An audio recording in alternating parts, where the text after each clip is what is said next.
All right. Hello, hello, hello. Good morning, everyone. Today is September 17 of 2021, and this stream is just something I've been wanting to do for a while now, just to try. Just want to go over some of the gaming news goes on, that's just going on. Like, not sure if I want to do this daily or weekly or something, but yeah, I just feel like there's not really much. I mean, there's a lot of gaming news, obviously, but there's not that many outlets or like people doing it like as a talk show type thing, or even really discussing it. Like at least in the mornings. Like my favorite things are like early morning shows. But there's not really that many for video games. So I mean, from at least from what I've seen, at least. So I was like, I'll just do my own then. And yeah, maybe there'll be some other people who will be interested as well. And this show will really just be me going over some of the gaming news that I've seen. It's not gonna be long, maybe 30 minutes to an hour long max.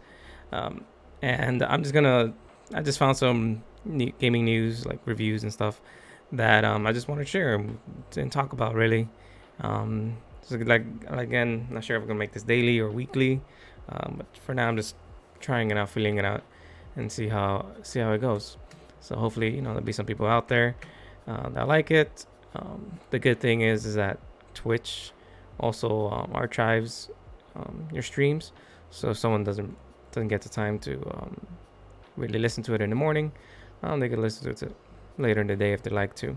But these are just some of the top news that I found so far for today that I want to discuss. And the first one being God of War Ragnarok. So this is an article. So right now I'm just gonna talk about some articles that I found from Kotaku, and we're gonna review those. So the first one being from Jeremy Winslow. He posted this article yesterday at 4:10 p.m. And this is the one I'm basing my discussion about today. God of War Ragnarok will wrap story because trilogy takes too long. Director Corey Barlog thinks 15 years would be too long to bring the story to a close. Okay, so those of you unfamiliar, director Corey Barlog, he did like the first three God of Wars, I believe. He directed the first three God of Wars, and then the other spin-offs and stuff were from different directors. Um, but he was the one who originally worked on God of War, and they brought him back to do the reboot for God of War 4 on PS4, on PlayStation 4. Um, and yeah, he directed the first one, but then the second one, God of War Ragnarok, is actually gonna be a different director, which they mention um, down here. I'll tell you right now what his name is. I just read the article and I already forgot. I already forgot his name. Let's see here. Something Eric. Let's see here. Eric Williams. So Eric Williams is going to be directing the second God of War Ragnarok. And this article is really just talking about how there's only going to be two games for God of War, the reboot. At least concerning Norse mythology, right? And his main reason was that it's just gonna take too long for the story. Like it's that not that there's not enough um, content. Like they can't come up with stuff. They said, I mean, they can, but just in a creative standpoint, they feel like it'll be too long for no reason, right? Like some games you feel like, or maybe like for example movies, right? There'll be some movies that really didn't need a sequel, or sequels after sequels after sequels that take too long. I'm not gonna mention any names right now. Um, I will. Like Fast and the Furious, right? Fast and Furious like has a lot of movies, and every movie after that just gets ridiculous and ridiculous with the things they do that they're already like been off like the original. They're already like off of the main like story like they were going for. Like main vision of the movie is like no longer seen. So for God of War Ragnarok, or at least for God of War these two games, like he felt that like a third one will really just be prolonging something that doesn't need to be prolonged, something that could be wrapped up in two games. He's like, it's more than enough, really. So I'm in my opinion, I think that's really good. I honestly agree with him. I feel like you don't really need to have sequels or prequels or spin-offs all the time. Like some games are just good with just one game or two games. Like you don't really need trilogies or duologies, or yeah, some games just too many of them. Um, well, I think it's good. The main driving force, of course, when it comes to making a lot of games of the same story is money, right? So, for example, Call of Duty, there's almost a new Call of Duty every year. Why? It's not because every year they come up with a new story, like something just amazing that they need to come up with a game that year. It's just because Activision wants to make money off Call of Duty every year, and what drives sales for Call of Duty? A new one every year. Same thing with pretty much Assassin's Creed. Assassin's Creed for a while, I mean, actually for a lot of games, it was pretty much a new one every year. And then they took a break.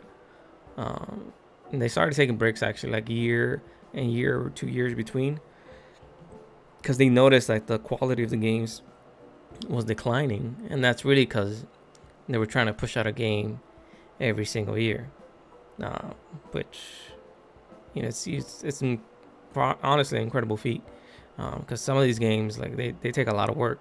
I mean, the first one took for example, God of War, the reboot one. He says right here the first game took 5 years. So he says doesn't know how long it's gonna take to finish the second game, but he says it's probably gonna take a similar amount of time, right? So it took 5 years for a second game, and then another 5 years for a third game. Yeah, and then like expectation like keeps rising after every other game. So it's really hard to not like taint the how to say the credibility almost of the game, like not make it look like, really just don't mess it up, right? So yeah, I think it's a good point that Cordy Barlick says. So yeah, it's only gonna be 2 games. So I saw this article, I was like, you know what, that makes sense. I think it's just something good to discuss about.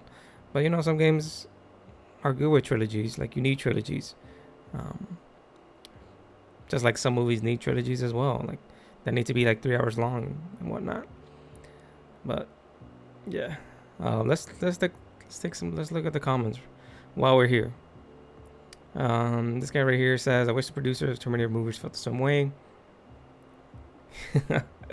Yeah, that makes sense. Like I mentioned before, at some movies, yeah, it's almost like movies as well.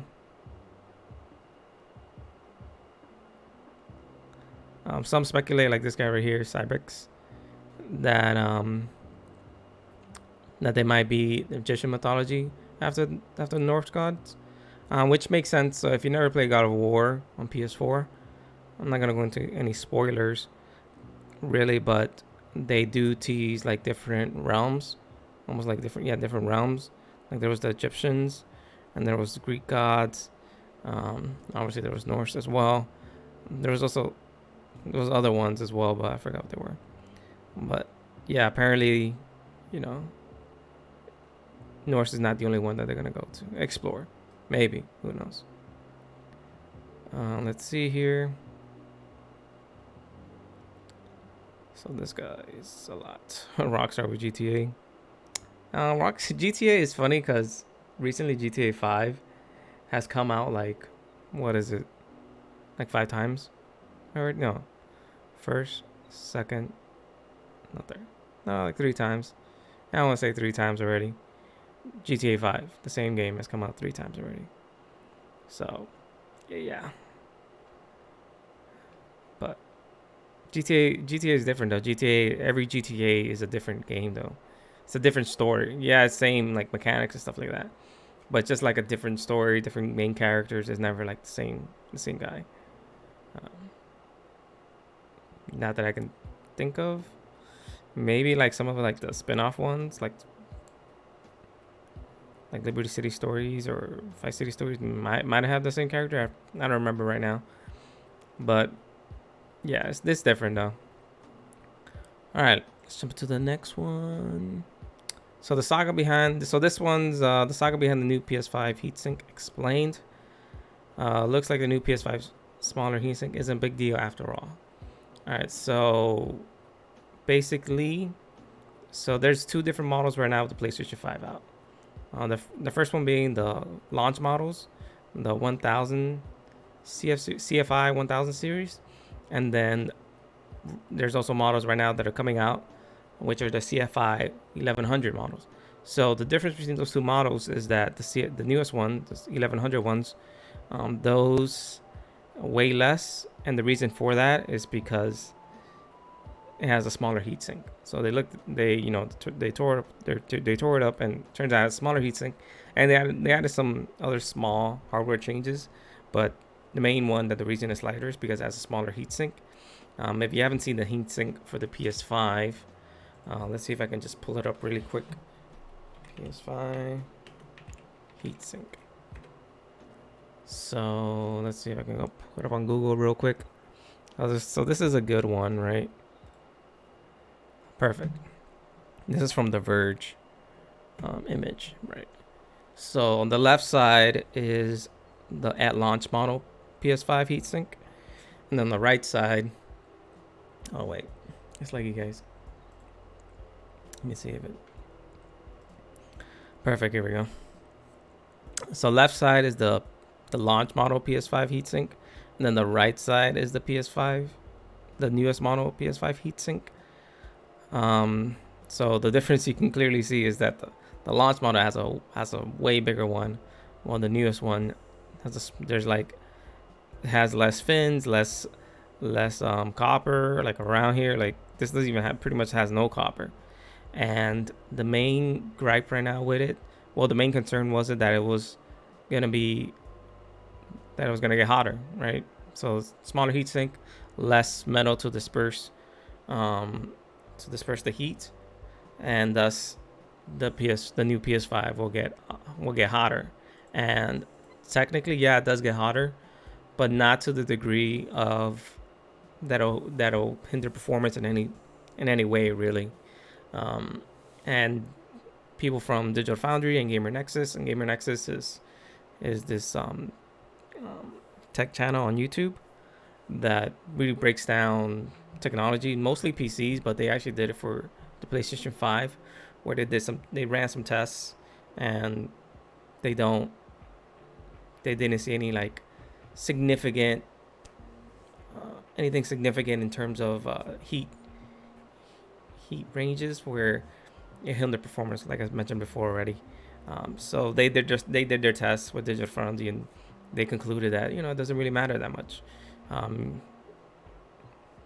So it's actually fine of what they did, and so some people thought maybe PS5 Sony was doing this to cut costs, and yeah, they are doing it to cut costs, really, but because when you PlayStation is not making a profit per console right now, they are losing money.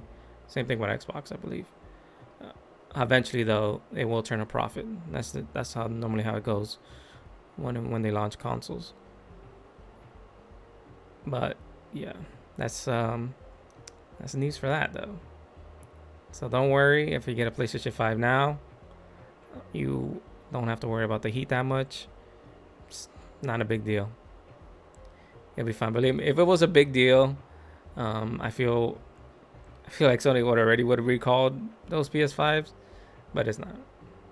Maybe in the future, who knows how long-term wise how this affects the longevity of the PlayStation 5. Like, we don't know for sure. It's only been out for not even a year, I think. Yeah, well, maybe a year, almost a year, but it's still way too soon within its life cycle to know whether or not this will have any long-term effects to it. All right, the next one. So this is kind of interesting. So this article from Kotaku, main headline is Disney composer ordered to pay Bungie nearly $100,000. That's a lot. Judge ruled that composer Marty O'Donnell violated the terms of a previous lawsuit. So basically, Marty O'Donnell was the original, worked for Bungie, and he was actually main composer for Halo as well, because Bungie made Halo, of course. And so he was main composer for Halo. So when Bungie started working on Destiny, it made sense that Mario Dano also started working on the audio for Destiny. But abruptly in 2014, he was let go from Bungie, and all the audio that he made for that game was scrapped on Destiny, scrapped for Destiny. So all the music he made, it was gone. So that's basically how it started between the beef between Mario Dano and Bungie. Then um, after that, let's see here. Um, right now he's actually working on the newest Halo with 343. I believe. Yeah, I believe he is working with 343. 343 on Halo.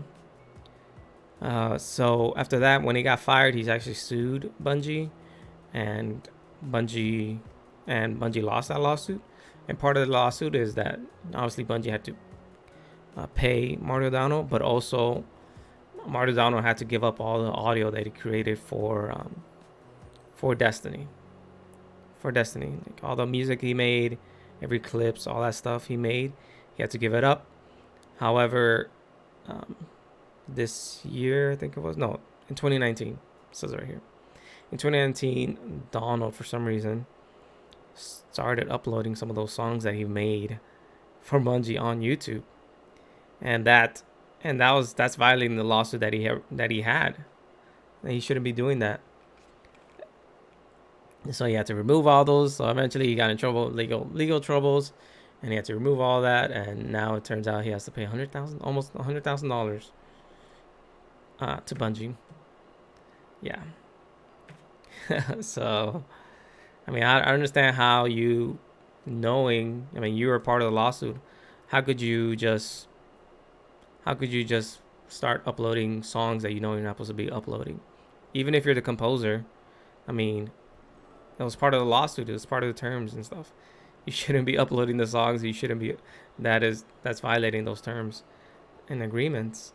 So I mean, I honestly brought it upon himself, and I don't think Bungie's the bad guy here, because Donald won the lawsuit against Bungie, and so Bungie, did what they needed to do, but then Donald continues to almost like poke the bear, and he just brought this upon himself, really. So I think it's good that he has to pay back for that. And he also asked, I think he was also asking for money to help with those legal fees.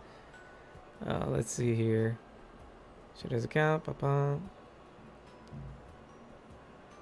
Okay, yeah.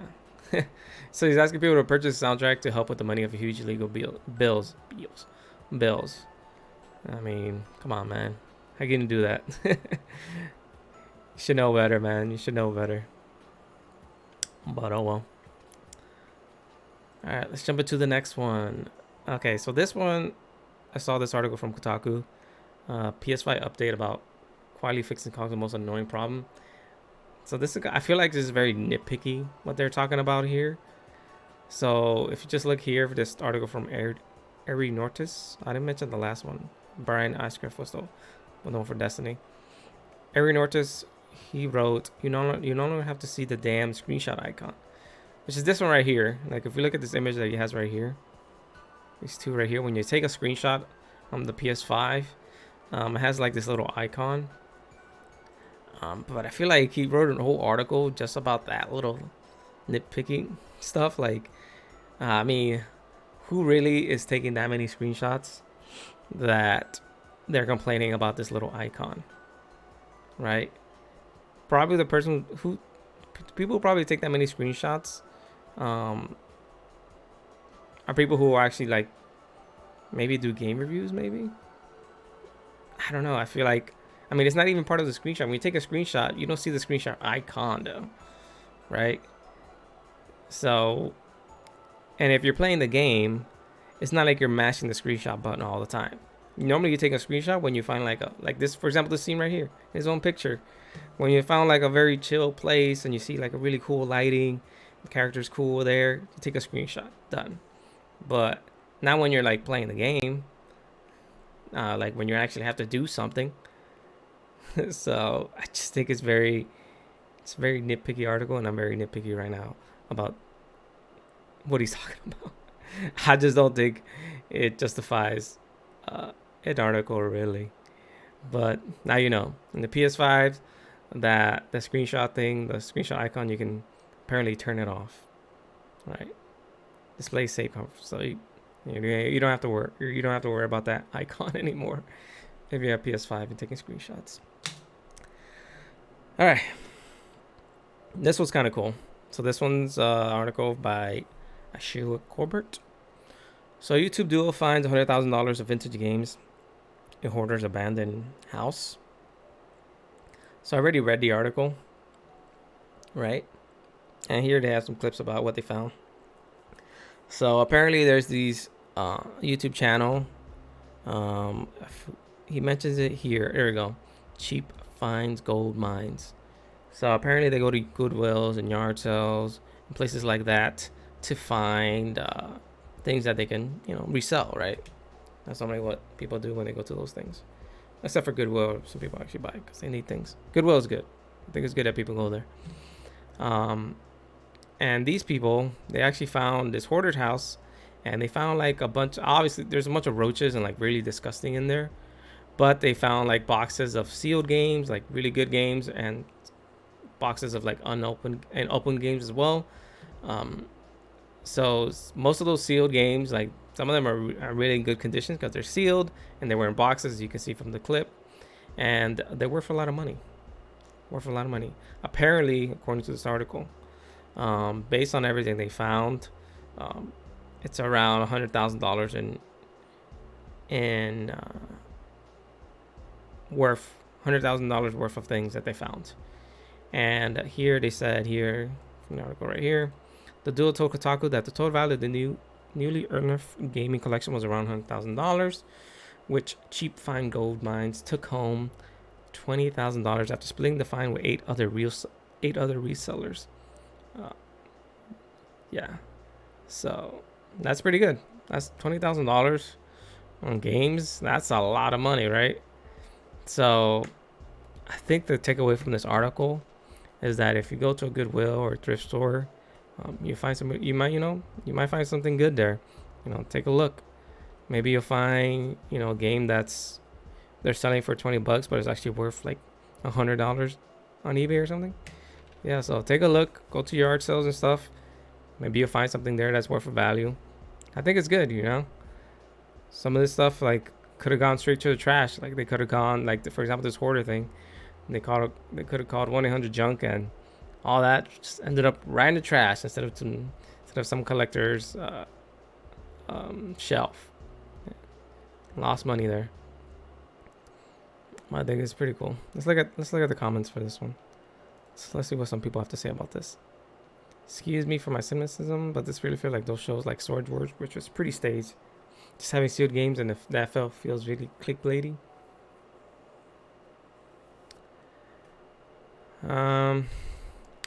Maybe.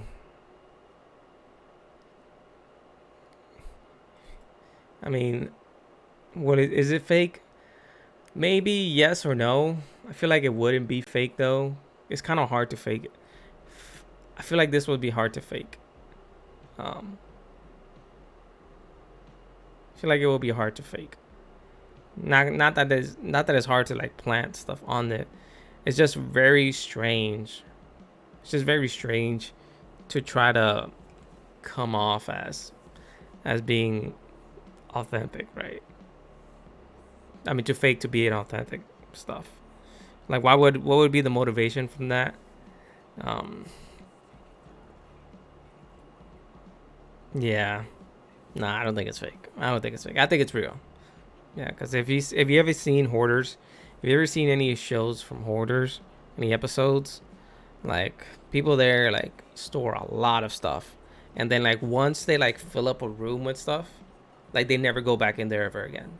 So yeah, it might have been under filth, but it's not like they were It's not like they were kept going through the filth and like, for example, rubbing the games, or they would be rubbing the games through the filth or nothing like that, right? So if you put a game, like you can see it from that clip right there, if you put like a sealed game under like a pile of filth, like it's not like the filth is automatically gonna start like going inside the case and just like staining the the game unless you like actually like rub it or something. Then yeah, then yeah, it would get dirty. But if it's just there, like no one touching it, yeah, it'll still look clean. Even though it's definitely dirty, but it has a lot of bacteria on it. But it's definitely still in good condition. Definitely in good condition. Yeah, but it's definitely not fake. But yeah, that is the gaming news for today that I found that I just talk about. Maybe Monday I'll do another episode, or maybe tomorrow I'll stream a game or something if I have some time tomorrow. Tomorrow's Saturday, so I have some things to do tomorrow.